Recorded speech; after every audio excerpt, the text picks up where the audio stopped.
Tuesday, December 16th, 1997. A day that lives in infamy for Pokemon, though they'd never admit it themselves. Yup, we're talking about the anime episode Electric Soldier Computer Warrior Denno Senshi Porygon, and the event surrounding it referred to as Pokemon Shock. I'm betting you've heard quite a bit about this already, but allow me to be a refresher in the discussion. Today, I'm mainly sharing first-hand stories from those who lived through the event, from Pokemon fans to Pokemon staff, and how the series bounced back from such a PR nightmare. So unless you're Japanese, a complete Poke nerd, or both, you've never heard half of what I'm about to share. But it's an amazing look into such a chaotic time. Before I start though, I gotta shout out the man, the myth, the legend, Dogasu's backpack. Your guru for everything about the Japanese Pokemon anime. This video's only possible because of him. Back when I made my Team Rocket Trio video, Dogasu was a big help on that too. Part of that video involved looking at the Japan-only book Pokemon Story, which covers the franchise's early history and how it became a global success. I asked Dogasu about this book, and soon after he bought a copy for himself. Since then, he's been combing through it, translating stuff, and putting it on his website.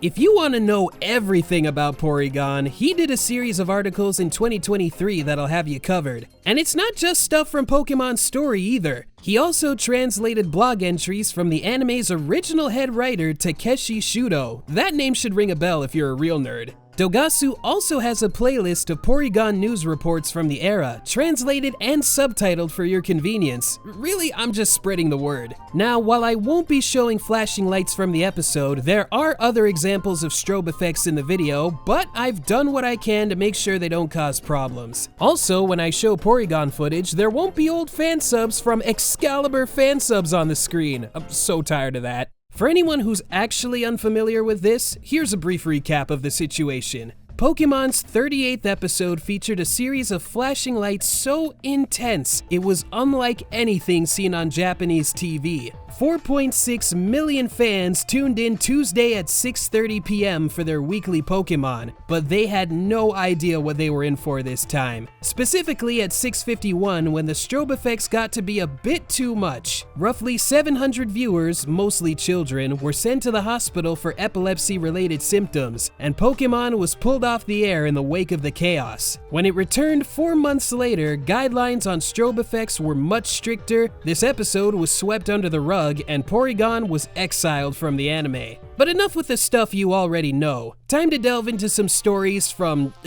Pokemon Story, which has 3 chapters on Porygon and will be referred to throughout the video. To start us off, this is Masakazu Kubo, one of the executive producers of the Pokemon anime and a driving force behind the show's creation. Alongside his producing duties at Pokemon publisher Shogakukan, Kubo was an editor for CoroCoro Comics, being in said department the night of the incident. Around 8:30 p.m., he got a call from Takemoto Mori, head producer of ShowPro, a Shogakukan offshoot that markets the Pokemon anime, among other things. Mori said TV Tokyo, the station that airs Pokemon, got a call from a doctor that evening. 5 children were brought into the hospital for convulsions, all of whom were watching Pokemon when it happened. The doctor wanted to know what kind of show Pokemon was, and, Kubo was confused and terrified. Around 10 p.m., when local news stations started covering the incident, Kubo got everyone into the office for an emergency meeting, and as it wrapped up, they agreed to leave everything to him. His first order of business was visiting the hospitals the kids were at, and to inform others not to watch any recordings of that night's broadcast. He also made sure any and all reports on the matter went through him first and were sent along to the right people, so the right info got out there. That same night, Kubo called Pokemon CEO Tsunekazu Ishihara, who before this was having dinner before he got some odd phone calls. Ishihara soon called him back, saying he informed Game Freak, the studio behind the mainline Pokemon video games, and they too left things to Kubo. You might wonder how Nintendo tackled this, being the publisher of the Pokemon games. Well, the day after the incident, they made a statement which said, "We have nothing to do with the show, and it has nothing to do with our games." That sounds like a throw you under the bus move, but folks from Nintendo's General Affairs later cleared things up with Kubo's crew. It was nothing personal. Through it all, Kubo is thankful for being trusted to set things right and thanked everyone involved for their cooperation and understanding. He called December 16th the worst day of his life, but he had friends willing to lend a hand in his darkest hour. We'll get back to Kubo in a bit, but there's some other staff tales to highlight. I want to briefly talk about Choji Yoshikawa, who did a bit of everything on the show. Script writing, song lyrics, animation coordination, but he mainly served a producing role for the entirety of Ash's journey. If given the chance, he'd watched Pokemon live on TV and was working from home on the 16th. Watching the episode, everything seemed normal, but he soon got a call from Takemoto Mori who said to check the news, and you know the rest. Interestingly, Yoshikawa was with this episode for much of its production. He was even at the voiceover sessions and watched it a few times before its live broadcast. In the midst of the confusion, he called up Kubo ready to take full responsibility for whatever was happening. Kubo apologized instead, saying things might be a bit quiet on the show front going forward. It's hard to believe now, but for a brief moment there was a genuine fear the Pokemon anime, possibly the whole franchise, could meet an untimely end. But before that, onto some stories from Takeshi Shudo. We've talked about him a lot here, and even now, new info is still getting unveiled from his old blogs. Dogasu went through 10 of them for his Porygon coverage, even translating all of Shudo's trademark fluff. In these blogs, he also talks about a producer he frequently butt heads with. Seriously, when he first met the guy, Shudo told him that to his face. This producer's only ever addressed as that person in Shudo's blogs, and I once theorized who this could have been, but the clues he gives here, like saying he edited for Koro and co-wrote Pokemon Story, he's obviously talking about Masakazu Kubo. Anyways, these blogs were written between August 20th and December 3rd, 2008. Over 10 years since the incident, but Shudo recalls it like it was yesterday. Back on the eve of December 16th, Shudo was working at an office near some harbors in Odawara. He recorded that night's Pokemon and had a projector handy where he planned to watch it on a 100-inch screen. For comparison, he notes most TVs back then were around 20 inches big, 30 max. Come 10 p.m., the office gets a phone call, but there's a twist. When Shudo picks up, he hears a man's voice on the other end go, "Serves you right, ha ha!" And the guy hangs up. You're likely thinking the same thing he was. Who knew his work number? Was this a bad prank call? What did he mean by serves you right? 1 hour later, his wife calls with word from her sister that Pokemon was all over the news. Shudo fired up his projector only to see Japan in a state of panic. He wanted to call someone but didn't know where to start, and then he thought back to the first call he got that night. Maybe it was related to the goings-on. And no, we never found out who that caller was. Anyways, Shudo thought, well, let's see what I did, and checked out the episode.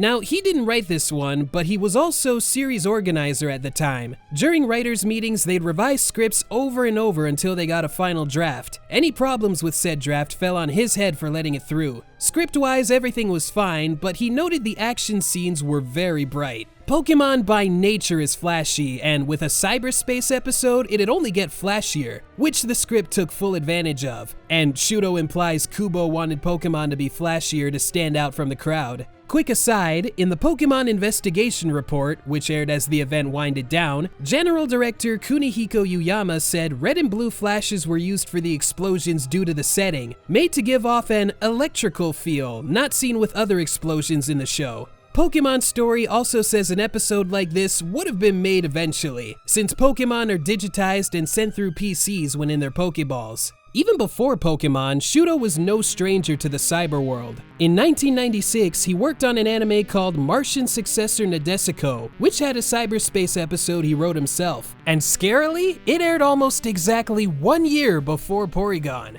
During production, Shudo, alongside other staff, all agreed on one thing: no flashing lights, which wasn't done out of concern for viewers, rather because it was too reminiscent of the 1982 film Tron. Nadesico's staff knew sci-fi inside out and didn't want viewers saying, "Oh, they're just doing Tron, that's so played out, can't they do better?" Shudo notes a unanimous decision like that isn't common in the biz, so he made as non-Tron a story as possible. Even before this, he did a cyber story for an adaptation of Tokuhara, a story penned by legendary writer Ryunosuke Akutagawa. He said that one was Tron-esque too, but it was actually made before Tron came out. Point being, cyberspace tropes are old as dirt. For Porygon, Tron was indeed on the minds of Pokemon's staff and was the only thing Shudo had issues with. But he said Nadesico and Pokemon were worlds apart, and Tron made it easy for kids to understand the cyberworld concept. He also didn't want to rain on anybody's parade by saying, "Don't do Tron," so he let them have their fun, and thought this episode would be forgotten about. Wild, right? The day after the incident, show staff got a call from the execs who said, "We want everyone on the same page. If an outlet comes knocking, don't give them your personal thoughts." Knowing firsthand how that can bite you in the butt, Shudo saw this as quick thinking on Pokemon's part. He got another call that day as a friendly reminder, and while grateful, he asked the caller, "Why are you telling me this?" The caller replied, "Because I know you, and you're the type of person to raise your hand and say, 'It was me, I'm the one responsible,' no matter how big or small." Do I do that? It's kind of become like your catchphrase. After the initial reports, Shudo avoided the news like the plague, terrified he might see his name in there. But he wasn't out of the woods just yet. Going into the writer's room on December 18th, the atmosphere was dead. No smiles, no jokes, nothing. Everyone felt accountable for what went down, with a few notable examples. Yuyama, a close collaborator of Shudo, grimly uttered during that meeting, "I wonder if I'll be arrested for injury caused by corporate negligence," which is a work-related act that's dangerous if done wrong, and the person knows it, but they do it anyway. Of course, no one ever thought a TV show could physically harm their viewers, but everything was turned on its head now. At the end of the meeting, Shudo said to Yuyama, "Well, it is what it is." Not a word from Yuyama, and instant regret from Shudo. The episode's writer, Junki Takegami, who wrote for Pokemon up to the end of 2016, also took it pretty hard. Shudo said someone tried consoling him, but that just put him in a bad mood. And this happened well after the incident was over. Porygon's animation director, Takayuki Shimura, who directed 5 episodes prior to this, would never direct another main series episode again. However, he did direct 2 side stories in 2003 and was an animation director on several Pokemon movies, so, it could have been worse. Now onto Pokemon's pull from TV. On December 20th, TV Tokyo announced the show was on hiatus until further notice, but behind the scenes, the machine was still chugging along. While scripts weren't being written, a few episodes were already in the storyboard or animation phase and were too valuable to just toss out. Also, if Pokemon let their staff go work on other things in the meantime, they might not have been able to get them back. So despite the uncertainties, the show went on. This was thanks to ShowPro, who over a 3-month period shelled out over 120 million yen to keep things running. Work only truly stopped during the holidays, and once the incident's root cause was found, it resumed mid-January. TV Tokyo wouldn't announce the show's return until February 26th, and no concrete return date was given until March 30th, but Shudo said Kubo greenlit production before the network gave the okay, as by that point his worst days were behind him and he, quote, got antsy. Part of this had to do with the upcoming movie Mewtwo Strikes Back, which was premiering that summer come hell or high water. Work resumed on that first and then the show. Talking about the movie's creation could and should be its own video, but I'll cover the Porygon relevant stuff. It was Kubo who pitched the idea of a movie as early as 1996. A proposal was made April 15th, 1997, and the film was publicly announced November 13th the same year. By December, it was in the storyboard phase, with the final product released on July 18th, 1998. Now, some of you might know there are 3 anime episodes that act as a prelude to the movie. You might also know they aired in Japan months after the movie hit theaters. I'd even bet some of you know that in the West, these aired before the movie's English premiere, giving us the intended effect. But how many of you knew that what we saw was not the original plan? Before Porygon, the movie and show were planned to have their stories sync up. Shudo wrote the movie's second draft by December 97 and was going to write the tie-in episode, naturally airing before the movie. It would show Mewtwo's early life and have it encounter Ash, quote, not in battle, just passing by casually. But simply put, the show and movie schedules didn't align after Porygon, so that tie-in idea was scrapped. The episodes that aired weren't done by Shudo either, but Mewtwo's origin was later adapted from Shudo's radio drama The Birth of Mewtwo, and got added to the film's prologue in 1999 with the Kanzenban release, which is a whole nother can of worms I'm not getting into today. Pokemon Story says the film script was reworked from the ground up after Porygon, and while I'm not sure how much was changed, Shudo said writing this film was great because his bosses were busy with Porygon damage control. And its success is what led to the second movie, because his bosses went, yeah, we weren't 100% with the decisions you made, but they made us money, so you can do whatever for the second one. And he did, but I digress. The first movie's very first trailer, which likely aired during the hiatus and has that adult Misty looking lady and this pink-haired girl fans thought was Ash and Misty's kid, had a disclaimer that reads, "Pocket Monsters the movie refrains from using extreme scenes, assuring families there would be nothing to worry about."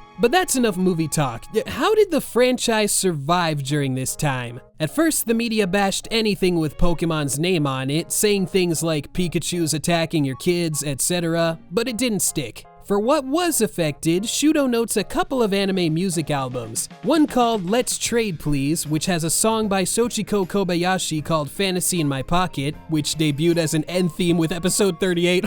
Oh my god. Then there was Team Rocket Forever, with the eponymous song's lyrics written by Shudo. Team Rocket's CD released shortly before Porygon, and Kobayashi's during the hiatus. A music producer told Shudo both albums would have sold even better if not for the incident, but he didn't get hung up on what could have been. The show was also out on rental VHS tapes. From what I could find, only 2 were released before Porygon, but by February they were back in business, releasing 4 during the hiatus. Pokemon was also at the 7th Next Generation World Hobby Fair, a Shogakukan-run convention centered on children's toys and games. This one took place across 5 venues at 5 different dates, and Nintendo showed off various Pokemon wares, and did a Mew giveaway for tens of thousands of fans. But since none of it was directly tied to the show, it went along as planned. Most other Pokemon merch sold as well as ever. Again, this all started during the holidays, and that momentum went well into the new year. Pokemon Story says the franchise only grew in popularity during this time, theorizing kids needed their Pokemon fix any way they could get it now. This was still back when Pokemon hadn't even left Japan yet, but talks of bringing it to America were happening during the incident. Much like in Japan, it was a hot topic in the States, but overall, American reactions were much more relaxed. Minoru Arakawa, Nintendo of America's founder and then president, said this was due to prior experience. There had already been cases of people who had epilepsy playing video games, so when this story dropped, folks already knew a thing or two about it. Kubo also explains how things turned for the better stateside. Quote, "They also talked about things like the odds of such an event even occurring in the first place, and how 700 children falling ill must have meant that this Pokemon cartoon was being watched by a ton of kids all across Japan, which then led them to wonder, what in the world is this Pokemon thing anyway? When it comes to the press, Americans have a saying, there's no such thing as bad publicity. And so, ironically, the fact that more than 700 children fell ill from watching an animated TV show ended up thrusting words like Pokemon and TV Tokyo onto the world stage, albeit not in the way production would have preferred. And so, the negotiations were settled. Things were to get rolling after the new year in 1998. And he's not kidding. As early as New Year's Day 98, news broke of the show coming to the States, though 4Kids reps stressed they weren't touching that Porygon episode, or at least not in its original form. Also, they were right on the money with Porygon's numbers. 4.6 million people saw it live, and with 700 falling ill, that means less than 0.0001% were affected. Not to underplay the situation, but that number is comparatively small.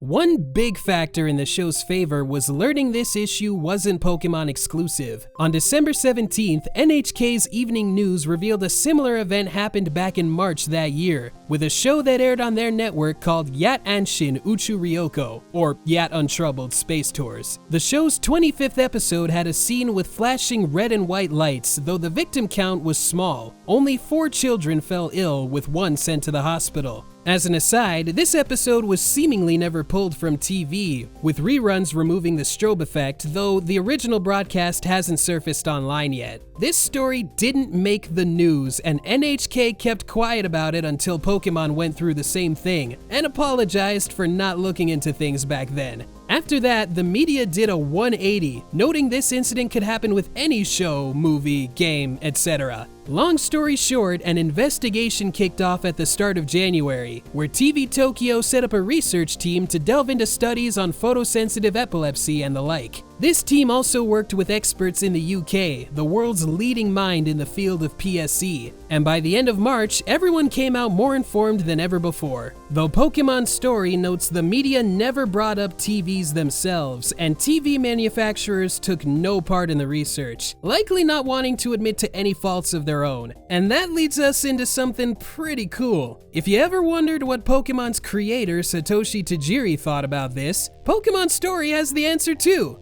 It's got a 33-page interview with the man, with 3 pages on Porygon. He mainly talks about the dangers of TV, how parents should be aware of what their kids watch, and not just blame the shows. He also takes jabs at execs who only care if their stuff looks good and makes bank, throwing all caution to the wind. Tajiri also notes how one network had a disclaimer following this incident, telling good boys and girls to sit as far from the TV as possible. He saw that as shifting blame on viewers, but given how the industry runs, he's not surprised. Lastly, he wanted to see more discussions on the incident itself, but thinks networks just wanted to get the whole thing over with. If they could get away with it, they'd likely keep their mouths shut, which is exactly what NHK did with Yat. He said all forms of media could benefit from more discussions on the matter, and I second that, cause there's still stuff being made that has me squinting my eyes. Off the top of my head, movies like Incredibles 2 and Across the Spider-Verse went a bit nuts with the strobe effects. Disney later had to issue an epilepsy warning for Incredibles, and while Spider-Verse didn't have one, it really should have. Watching it in the theater, I thought I was gonna black out before the opening logos were done. Going back a bit, for anyone who watched YTV circa 2001, there's a promo for Sailor Moon that pokes fun at strobe effects in anime, and while I love a good joke, honestly how they handled it is pretty insensitive. Like, check this out. This is a test to determine if your eyeballs have what it takes to become a regular viewer of anime programs. Because of intense strobing effects, we're testing individual eyeballs before we can mention what time a particular anime series is on. So keep watching this test. Okay, can you see that number 4? Great! You passed the test, and now you can have this secret information. Whose idea was this? Can you imagine if this played in the States with a lot more eyes on it?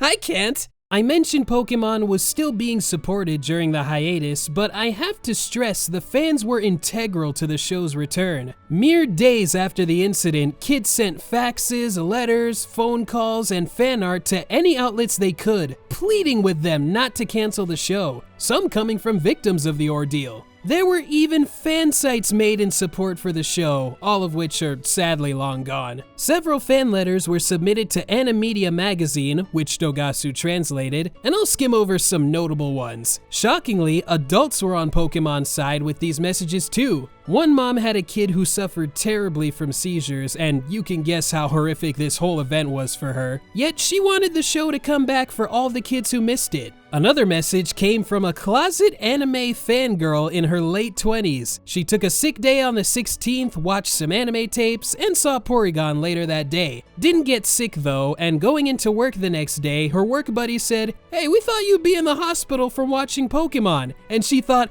how did they know of my obsession? But she declared to Animedia she's an unabashed anime fan. Good for her. One letter came from someone upset with NHK hearing about their Yat cover-up, and another reader said they watched Porygon with their sisters and felt just fine, noting their parents told them to sit far from the TV, never watch it in the dark, and to take breaks, which was drilled into their heads for years. Someone else said they heard the day after the incident, people flocked to the internet for copies of the episode, and they thought to themselves, "Guys, what if you hurt yourselves? You're gonna make things worse for Pokemon. Don't be stupid." With such an outpouring of love, Pokemon had to come back in style. So on April 16th, 1998, the show returned with an hour-long special comprising 2 episodes, Pikachu's Goodbye and the Battling Eevee Brothers respectively. The theme song also got a new rendition called Mezaze Pokemon Master 98, later used in the first movie, and a New Year's special in '99. As mentioned earlier, the show's schedule got shook up due to Porygon, and while I won't go into all the details here, here's some trivia on the episodes that christened the show's return. Before the incident, Eevee Brothers was slated to air in January, but Pikachu's Goodbye wasn't in any schedule showcasing upcoming episodes. Some think it was made during the hiatus, but that's unconfirmed. Still, in Pokemon's story, Kubo said fans were anxious to see Pikachu again, so they had an episode full of them for their return. Ironically, every dub of this episode teases it as one big farewell, but in Japan it was the total opposite. Shudo even said this one was originally called "It's Been a While, Huh?"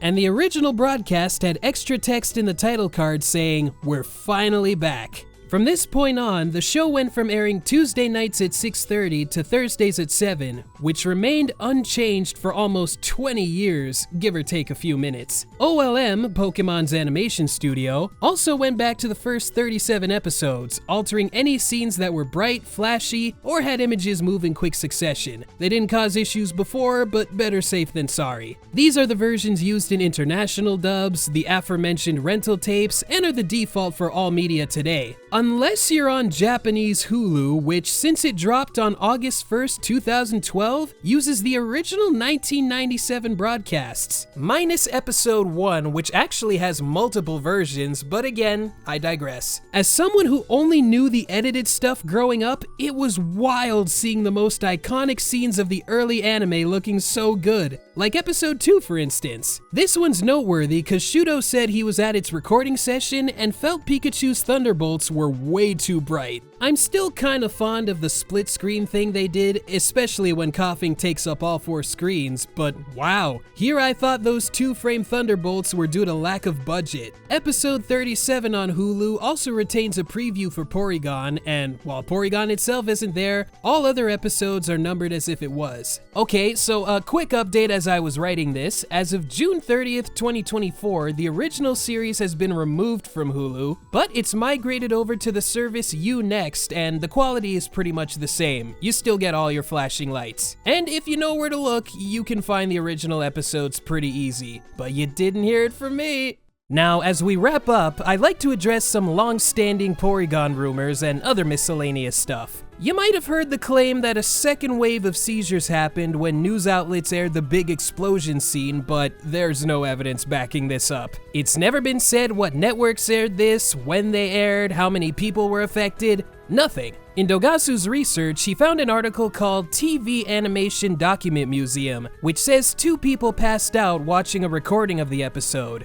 A 42-year-old man in Nagarayama City, Chiba, and a 15-year-old boy from Beppu City, Oita. The page also says that on May 19, 1998, a school teacher in Nagoya watched a recording in class with his students with a 7-year-old girl falling ill. What the heck, man? Still, that's it. But what about when the BBC said that happened, I hear you ask? Well, they also pronounced Pikachu as Pekocho. Almost every Japanese child knows Pocket Monsters and its star Pakucho. Called Pokemon a computer game. They play the Nintendo computer game. And this. They even sing the Pocket Monsters song. All I'm saying is, they got it wrong. Pokemon Story says news outlets went to TV Tokyo for episode footage, but TV Tokyo declined, in what the book says was the obvious response to make. Outlets did get footage later on, but not one of them showed the actual scene, rather playing it out in still images. And that should dispel the other big rumor, that this episode was banned by the government. No, during that investigation, everyone got a piece of that pie, be they in Japan or overseas. They even made a cut of the episode with the flashes altered, which passed the new TV regulations. Still hasn't aired anywhere, but you don't need a government ban for that. Finally, there's the folks who say, why did Porygon get blamed for this? Pikachu did it. Well, Porygon was the main attraction here, and fans shorthand Pokemon episodes by whatever Pokemon was in the spotlight, e.g. the Ditto episode, the Dratini episode, etc. And heck, you bring up Porygon to a Pokemon fan, it won't take long before they start making computer noises and wigging out. We all know why the Porygon family hasn't shown up and isn't likely to anytime soon. That said, Porygon still appeared in the first first opening and has cameoed in places like the World of Pokemon movie intros and a couple episodes. Its most obscure cameo was in a clip show called Pocket Monsters Fall Special, a recap of the first 27 episodes and the premiere of episode 28, and is similar to the movie cameos, with Porygon behind a city fence. This aired in October 97 and was put out on rental VHS nearly 3 years later, with Porygon left alone. Porygon later appeared in Pokemon Snap, which used voices from the anime, and said voice was ripped straight from episode 38, which was kept in the English release.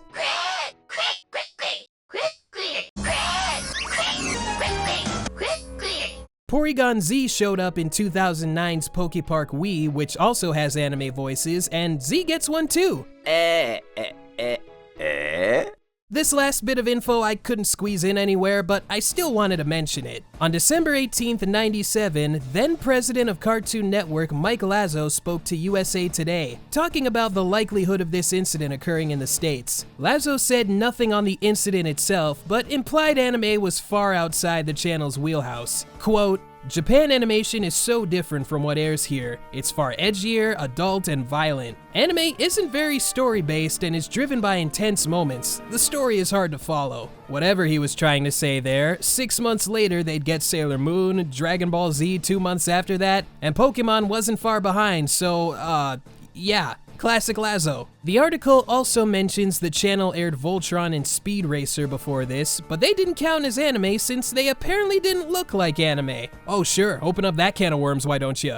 So there you go. There's still much more to this story than what I covered, but I hope you came out knowing more than you did coming in. After first reading up on the subject and hearing all these stories, I'm forever fascinated by the history surrounding what was thought to be just another episode. I'm sure everyone involved with this incident would try to prevent it with hindsight, but the effect it had on Pokemon, the animation industry, obviously things wouldn't be what they are today. Among all the different what-ifs, something like this could have happened later on with another show or game and had even worse results than Porygon. I'm glad everyone involved can say, that was scary, but thank goodness we got through it okay. People are gonna keep talking about this for a long time to come, despite Pokemon wanting to keep the whole thing under wraps. Though if you ask me, their tactics are getting pretty crafty. 2022 marked the incident's 25th anniversary, and I was curious what the Pokemon discourse would be like on that December 16th. Well, to everyone's surprise, Pokemon did the unthinkable,